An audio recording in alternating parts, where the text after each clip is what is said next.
Bet the board. What do you mean you don't bet? I mean, I don't bet. You know, I don't gamble. I don't. I never have, and I never will. Yeah, right. I'll bet you $20 I can get you gambling before the end of the day. You owe me 15 grand, pal. Pay him.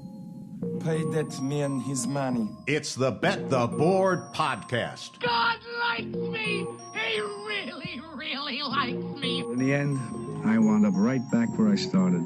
I could still pick winners, and I could still make money for all kinds of people back home. And why mess up a good thing? Here's Payne Insider and Todd Furman. Good morning or afternoon, Bet the Board listeners. This is Billy. You can find me on X at Watt_05. I do some prop work for the boys on Mondays normally. No Todd or Payne today, so this is just going to be a solo pod where I take a peek at the Christmas Day games as well as the game on Thursday between Seattle and Chicago. Going to spend some more time on the Christmas Day games rather than the Christmas Eve games, but this isn't going to be your typical pod. Might go about 20 minutes here as we go through each game, maybe not even 20 minutes. So let's get to these Christmas Day games. We're going to start with the Chiefs going on the road at the Steelers at 1 p.m. Eastern. Kansas City is installed as a 2.5-point favorite. Total has crept up to 44 now. There's still some 43.5s available. Let's start with the market here. So Chris and Circa opened up this around -1, -1.5 on Sunday night. We have seen money come in on Kansas City. That's not surprising. Pushing this out to a soft 3, 2.75 across the market. There's been a slight bump up on the total. It opened 43. It's gotten up to 44, as I mentioned before. Kansas City on offense. Let's start there. Watching this team over the years, I think we're at the stage of, oh shit, they're starting to figure it out. And the health is improving when it comes to this offense. It's very clear Marquise Brown's ready to contribute immediately. There really was no need for a ramp-up period. He is ready to go. His over for his receiving yards last week was 15.5 to 16.5. That got steamed out to 19.5 before kick. Same with his over 1.5 receptions. Obviously, we're going to see some different numbers this week. Patrick Mahomes, fakes his high ankle sprain. Just kidding, but obviously it's not a problem. So whatever happened to his ankle, he looked completely fine. I'm not worried about it there. It's cool to see Xavier Worthy start to figure this thing out in his own right on the offensive side of the ball, whether it's pitchbacks, runarounds, or him just him getting the ball in space and going. He's starting to find his place in this offense. And just because Isaiah Pacheco's back doesn't mean that Kareem Hunt is still not a big part of this offense. He's extremely effective running downhill and closing out these games. I don't think for this specific game we're going to see DJ Humphries out there play tackle for them. He didn't practice on Sunday or Monday, so it's likely we're going to see Joe Thuney back at left tackle. Obviously, it's a big deal when we look at the edge pressure that Pittsburgh can get with TJ Watt and Highsmith, Herbig, Preston Smith. But again, we saw Mahomes just play Houston, and they have tremendous edge players in Hunter and Will Anderson. And he was able to move around in the pocket fine. So it doesn't cause me that much concern that Humphries is not back for this game. On the defensive side for Pittsburgh, it does look like Larry Ogunjobi is going to be back on that defensive front. So that defensive front seven looks really healthy. Great sign for Pittsburgh. In the secondary, Dante Jackson said he's going to be back for Pittsburgh. Deshaun Elliott got in a full practice on Monday, so things are probably trending up for him. It looks like Joey Porter Jr. is likely to miss this game with a knee injury. But all in all, I'd say if you're Pittsburgh, getting back Jackson, Elliott, and Ogunjobi is a great trade-off for losing Porter Jr. So it's a big boost for this Pittsburgh defense. When we look at Kansas City, Mahomes and Reed have had a ton of success as a combo against Pittsburgh, Mike Tomlin's defense. Their 3 games they went against them, they'd scored 42, 36, and 42. Pittsburgh's defense taking a little bit of a step back.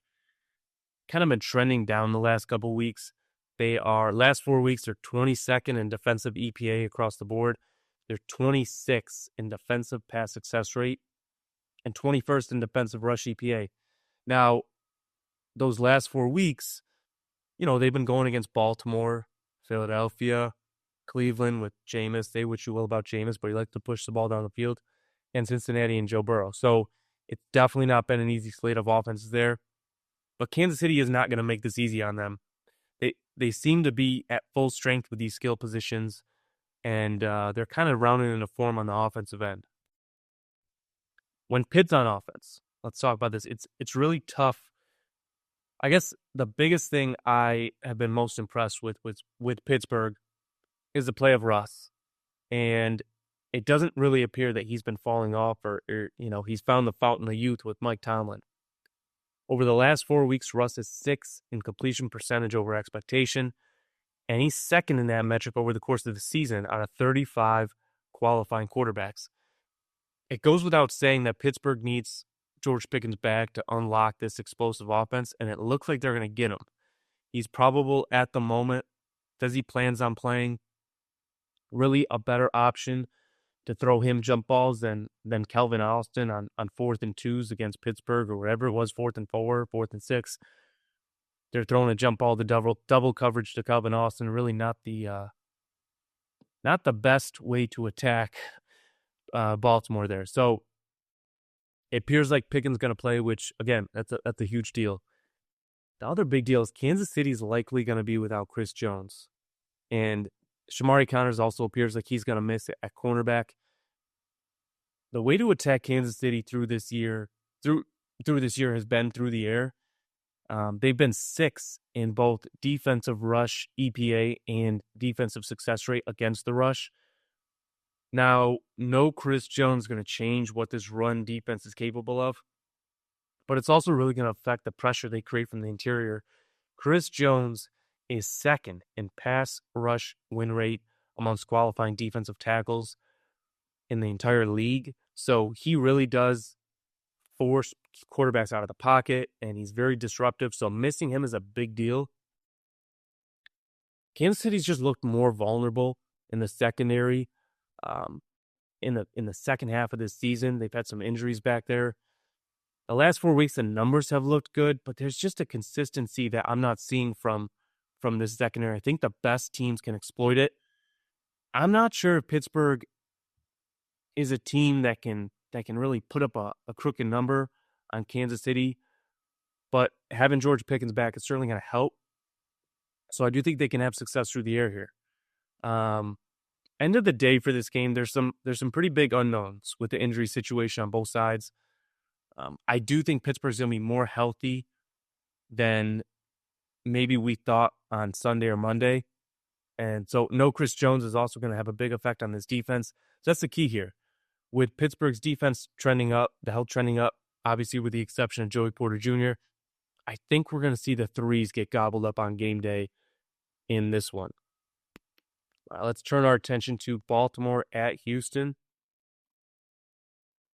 Baltimore, 5.5-point favorite on the road, total of 46.5. Let's talk about the market here. So the side opened 3.5 or 4 for Baltimore, and it's really been nothing but Ravens money as we're out to 5 and 5.5. Not a big move. It hasn't touched the 6 yet, and I'm sure if it did, we would see resistance at that price. But early on, it's just all Ravens money. The total opened up 46.5, and it looks like there was a setup here. It looks like there was some funny money, a movement. This thing got pushed out to 47.5 and 48, and at that point, we saw some big under money come in, smoke this thing back down to 46.5. There are no 47s remaining, so that kind of tells you the strength of that under move, a move that I agree with. 46.5 is the price on the total here. Let's talk about Baltimore and offense. So let's first talk about actually Houston and what they're dealing with on the defensive side.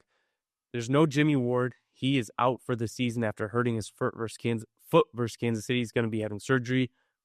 They're already down Jalen Petrie in the secondary, so the injuries are kind of mounting there. Aaron Wilson, he is a Houston area beat writer. He's reporting that Kamari Lassiter will be playing the nickel cornerback role, and Jeff Okudah will be starting at the outside cornerback position with all these injuries.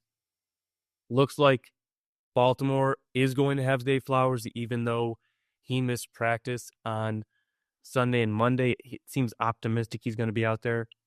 You would think Nelson Aguilar is also going to be back, coming off his concussion. It seemed like he was close to coming back against Pittsburgh, and so I would guess he's back. Neither guy practiced on Monday, but I would lean toward both those guys playing.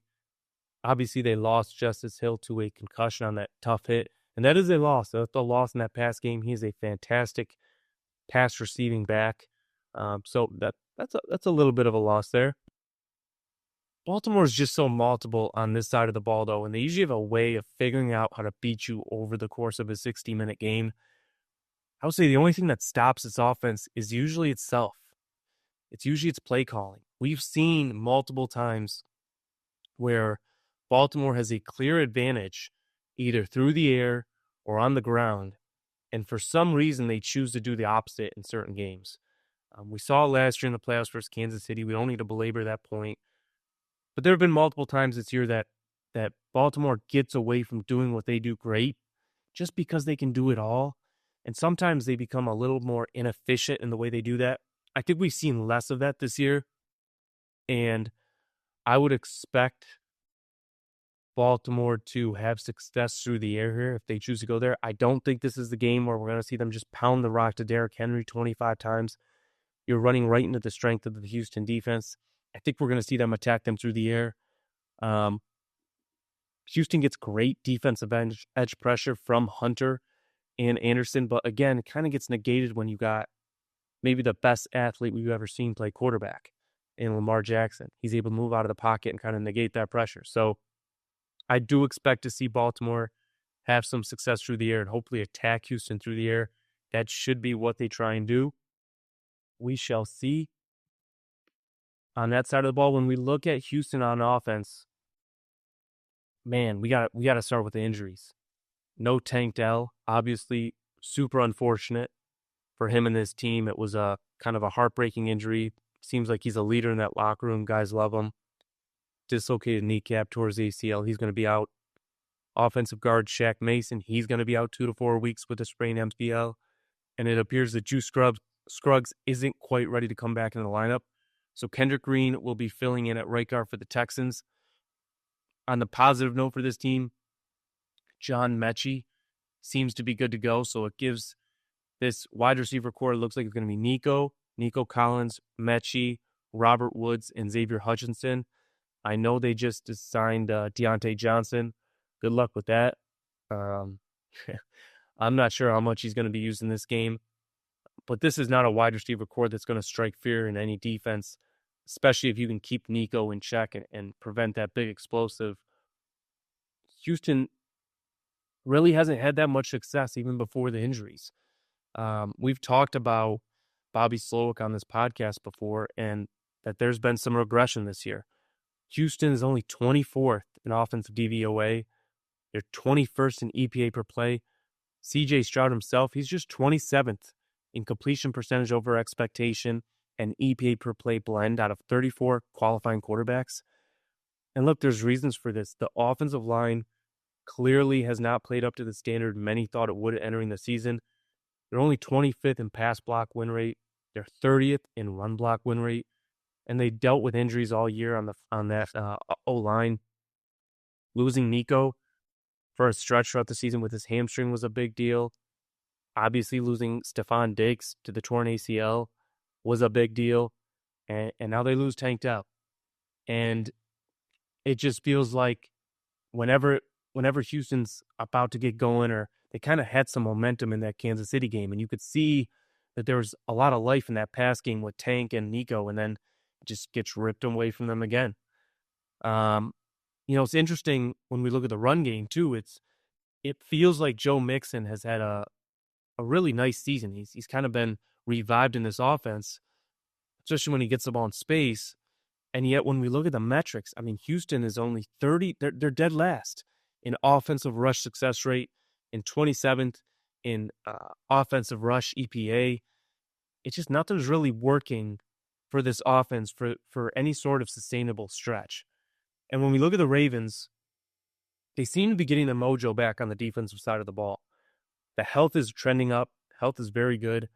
Year to date, the rush defense has been number 1 in success rate, number 4 in rush EPA. And the last 4 weeks, the weakness of this defense, over the course of the season has been the pass defense, but over the last 4 weeks, they're 6th in both dropback EPA and pass success rate on the defensive end. Granted, the opponents have been Pittsburgh, the Giants, Philadelphia, and the Chargers. 3 of those teams really have had kind of depleted wide receiver cores, if you want to call the Chargers depleted. Philadelphia obviously was a good test, but now they get a Houston offense with another just kind of a bad offensive line, a injured wide receiver core, and a QB who's regressed from his great rookie season, and a run game that's kind of been non-existent. So it's not like Baltimore's taking on a team that's really going to force a huge step up in competition. It's not. If Houston had full health, yes, but they don't. So another team Baltimore's going to play that depleted on the offensive side of the ball.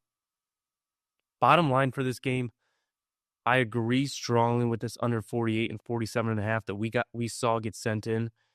At some point, you think we might see some Texans money enter the market as this number trends up. But what is that point?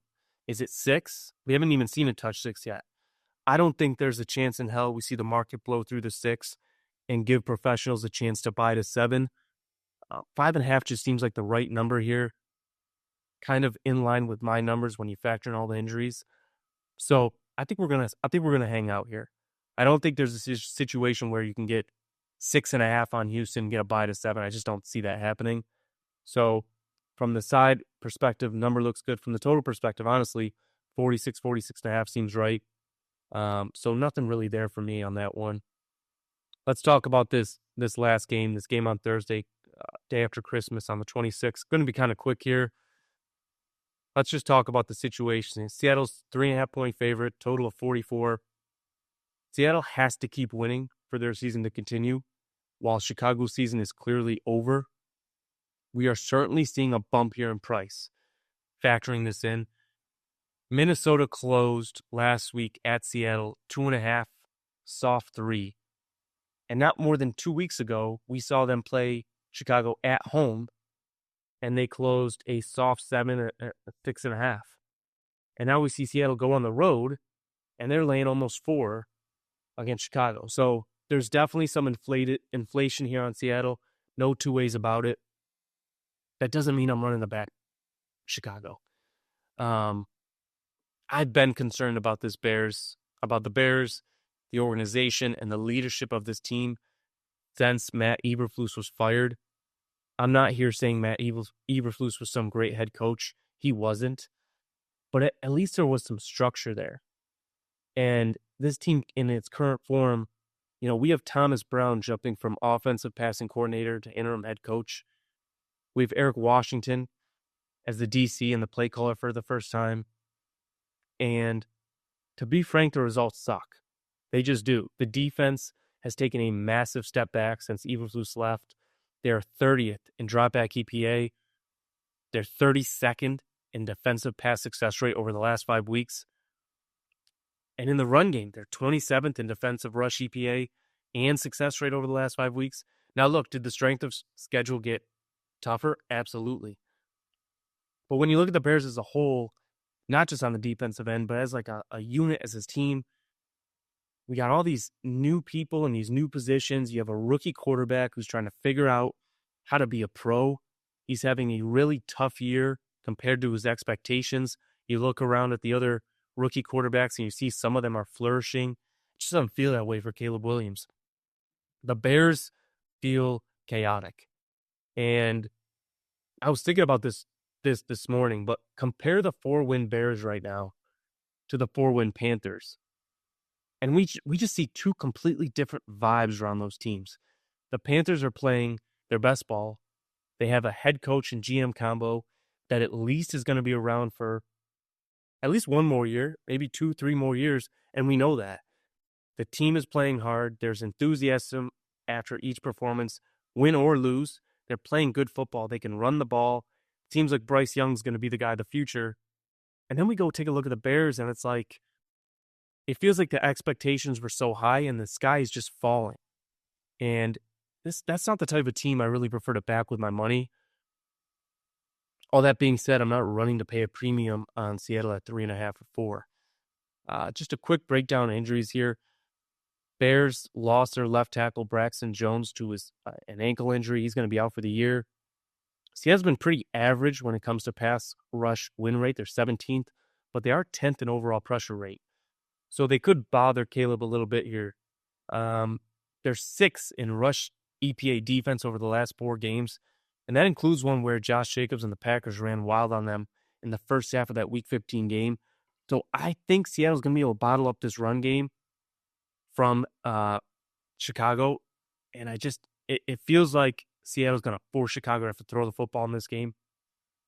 And on the other side, Seattle's likely not going to have Kenneth Walker, but it does appear the rest of the team is trending up in injuries. And it leads me to my biggest point on this game, which was the market got smacked to the over. Going from as low as 41.5 to 42 to the current number of 44. I think that move makes a lot of sense considering what Seattle wants to do on offense and where Chicago's been falling back on defense is that pass defense. And we see he was going to push the ball down the field with Geno.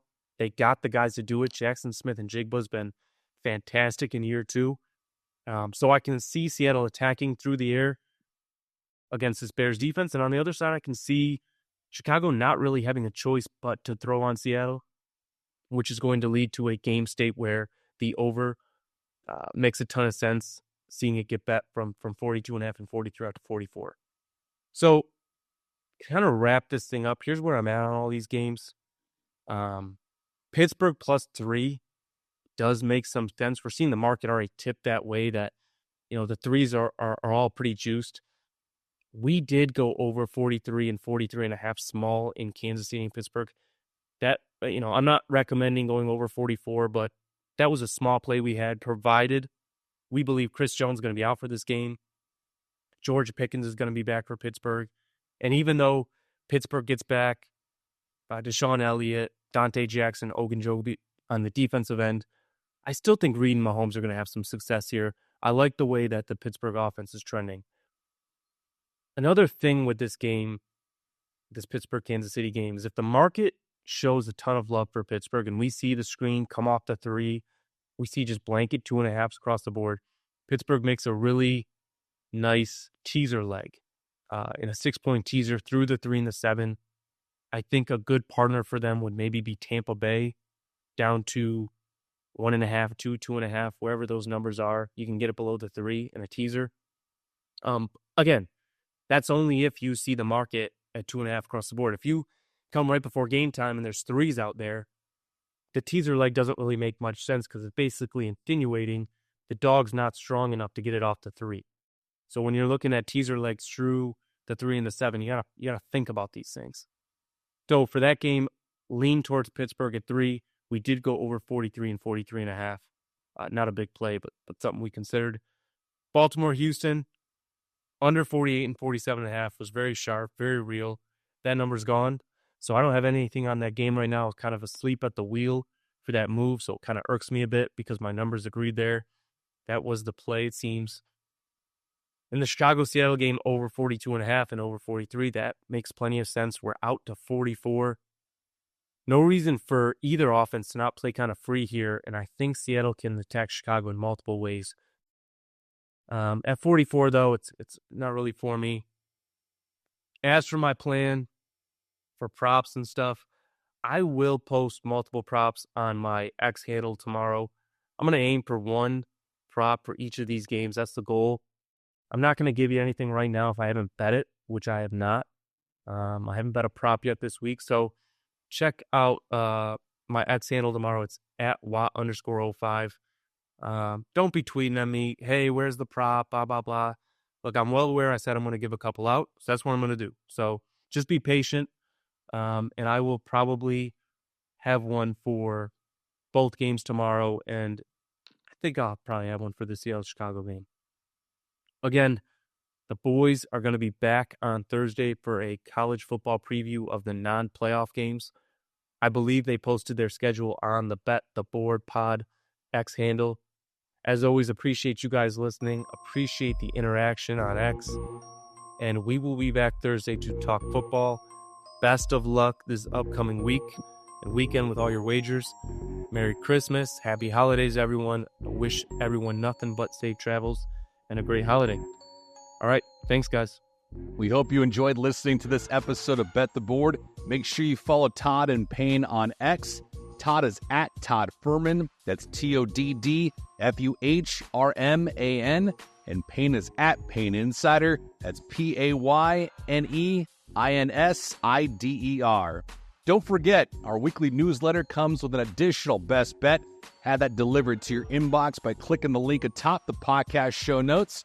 And most importantly, subscribe and download Bet the Board. We're on Apple, Spotify, Amazon Wondery, YouTube, Google Podcasts, and all your other major platforms.